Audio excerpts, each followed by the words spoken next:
Hey, happy on this beautiful Friday. I'd like to read from the Gospel of Luke. It's chapter 16. Jesus said to his disciples, a rich man had a steward who was reported to him for squandering his property. He summoned him and said, what is this I hear about you? Prepare a full account of your stewardship because you can no longer be my steward. The steward said to himself, what am I going to do now that my master has taken the position of steward away from me? I'm not strong enough to dig and I am ashamed to beg. I know what I'll do so that when I am removed from the stewardship, they may welcome me into their homes. He called in his master's debtors one by one. First he said, how much do you owe my master? He replied, 100 measures of olive oil. He said to him, here's your promissory note. Sit down quickly, write one for 50. To another, he said, and you, how much you owe? He replied, 100 measures of wheat. He said to him, here's your promissory note. Write one for 80. And the master commended the dishonest steward for acting so prudently. For the children of this world are more prudent in dealing with their own generation than the children of light.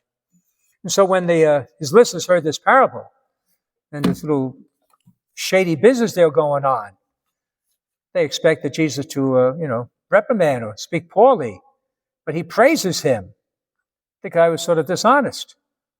And the great teacher, and you're praising this? Well, what did Jesus mean? Well, the fellow was smart. He realized, hey, I got to do something. I don't want to be homeless. I don't want to beg. I don't want to dig ditches. So he took care of himself. And so what Jesus says, those dealing with their own generation are much more prudent than the children of light. That means most of us, we think we're just going to schlep into heaven. We don't worry about it. We'll just get there, somehow brought up there. We don't have that same drive to make sure that we live the life of a Christian follower, as these guys make sure that he wasn't going to be homeless. We should be like these football coaches, basketball coaches. They spend hours all night watching game film, sleeping in the office, just to win a game. The dedication is incredible dedication. Imagine we had that for our spiritual life. Imagine if the church was that way. We convert the world. So someone had the zeal for win a football game. We have eternity at stake. So how seriously are you taking that? God bless you.